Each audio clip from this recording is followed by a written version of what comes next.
Fantastic Four, issue number 3. We've done Ben and Alicia. We have done Reed and Sue. Who's left, folks? Take a guess, kids. Everybody take a guess what Fantastic Four member we still have to talk about. No, it's not Valeria or Franklin, although we don't know where they are either. It's an episode about Johnny Storm. Why'd I say episode? It's an issue about Johnny Storm. That's right. I love Johnny. I've talked about this a bunch when we did the slot run. I don't get to talk about my love for Johnny that much. He's a character I've always connected to in Marvel Comics. Him and Ben, I think, were like the first two where I'm like, oh yeah, I can see both sides of that coin and I connect to both of them. I love it. Johnny does a lot of things in this book that I probably would do if I were in the same situation, which is kind of concerning to me. So, there was some big accident that happened in New York. A lot of the characters are just kind of like off doing their own thing. You know, Ben and Alicia went on a trip. Reed and Sue went on a trip. Johnny just kind of like stayed back, which makes sense, I guess, for Johnny. But right now, he's fighting a tornado in Ohio. Is that where they said the tornado was? Either way, he's narrating and he's giving us a little bit like dictation about like some theory that Reed had. If you have enough heat, you can burn out a tornado.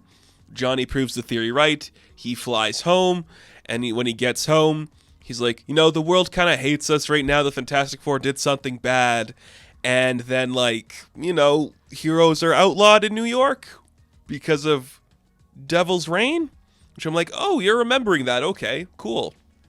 But his plan is, I'm going to stay in New York because, hey, you still need to help people. That's who I am.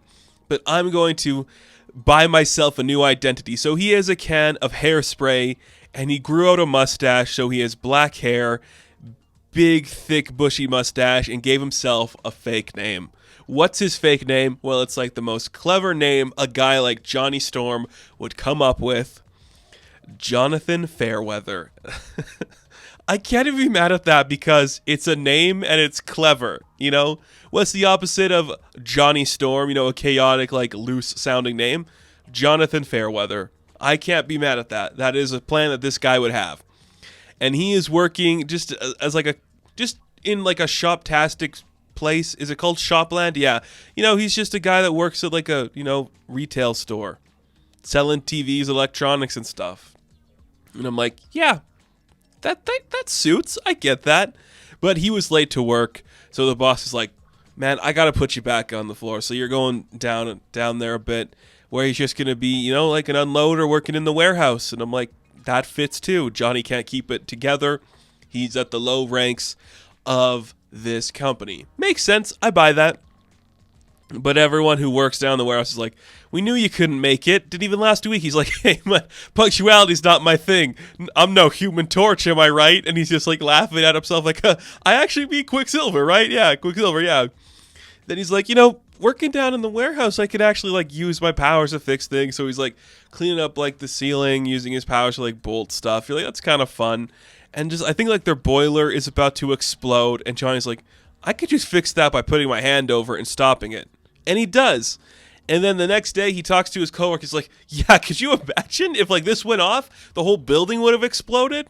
And everyone's like, oh, great. Now we got an issue and this is not good. And if we all get fired, it's not going to look good. And some of our families could get deported. This all sucks. That could have killed us. This sucks. We can't even go to our boss about it because he's not going to do anything to fix it.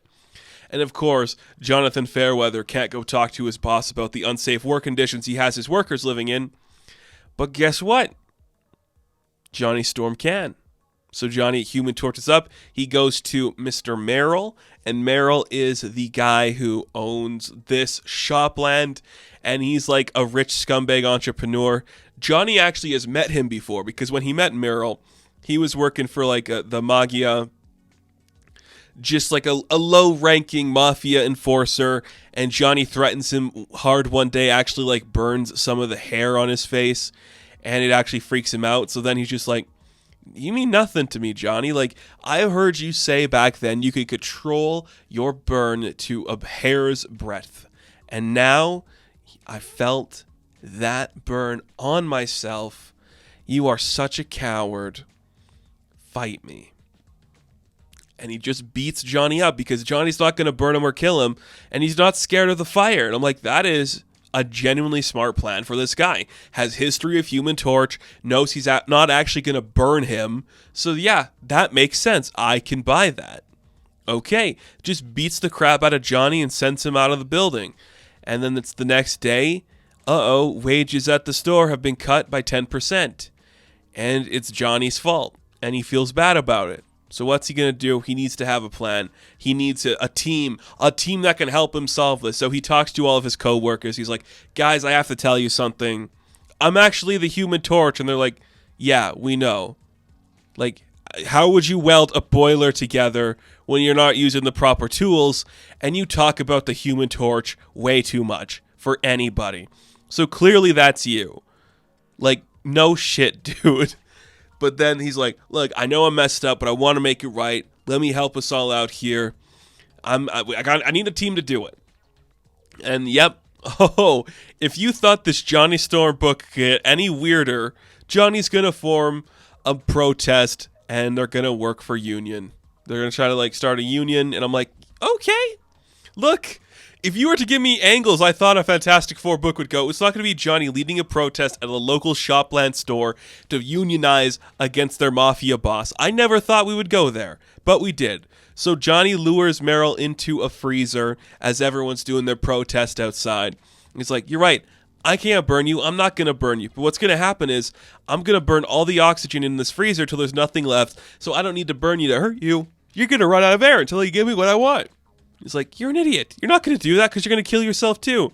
You're stupid. Johnny, you're such a dumbass. Like, what do you think's going to happen? We're both going to suffocate and die because I'm not going to give in to you. And that's what Johnny's like, well, not about me, is it, punk? I was just a big old distraction because my team is in your office, they're in your home, they're combing your files, and we're going to get all the proof we need for the police. It's like, you stupid son of a bitch. And it works. It works. Johnny's plan works. Corporate comes in, gets rid of Meryl. Everyone's doing a little bit better now. Their jobs are better. Everyone's happy. But Johnny realizes he can't keep up doing this identity thing. And I like that. I've had some issues with how this book has presented other characters. I don't think it was the best interpretations of Ben or Sue. But I really think Ryan gets Johnny. Maybe it's the young guy in him. It's yeah, Johnny, I get it. He's a stupid guy. He just makes bad choices and has a little too much fun doing it. I think the parts where he really gets with Johnny is the way he views other people in his life. So there's a whole couple panels where he just talks about his relationship to Peter and how Peter makes this look so easy. But I guess it is easier for Peter because he wears a mask. And I'm like, why? And it's ask Peter why he doesn't just be Spider-Man all the time, because this is hard. I formed a fucking union, this is hard. Why is it he having these problems? And I'm like, that's kind of fun. I can dig that. That's a really cool area to explore. But as Johnny is just cleaning himself up, killing the identity of Jonathan Fairweather, he's thinking about other ones, Jimmy Gale, Jay Rainey, Johnny Q Tempest, all good stuff. He gets a call from his sister, and they found Alicia and Ben, but there's some other issues attached to it because we find a giant rock made out of the texture of Ben just somewhere on a freeway. And you're like, okay, the next issue promises no more foreshadowing what really happened in New York. Okay, cool. Where are the kids? This was a good issue. I think out of every issue we read so far, maybe it's because of my connection to Johnny Storm and just him being a character I like. This is the one I think is the best. This is the character I think Ryan truly understands and where the art style matches up to the tone. Big facial expressions and big bushy mustaches for Johnny to act like a kid. It's working really well. It's very fun, very cool. Just about hey man, capitalism, everyone sucks, unionize. If you can get in a union, it's a good idea. I love that. What a fun story. That's how you do it. That is how you do it. That's how you tell a fun story. I like it. So it does set me up to be excited for the future of Fantastic Four. I gotta say, it really did. That could be really fun. So, the Fantastic Four issue number 3. I'm going to give a 7 out of 10. Now, thank you guys for watching this review. Be sure to like and subscribe to the channel. As always, you can check me out on Instagram, TikTok, and Hive. And I will catch you in the next one. Have fun. Stay safe. Good luck.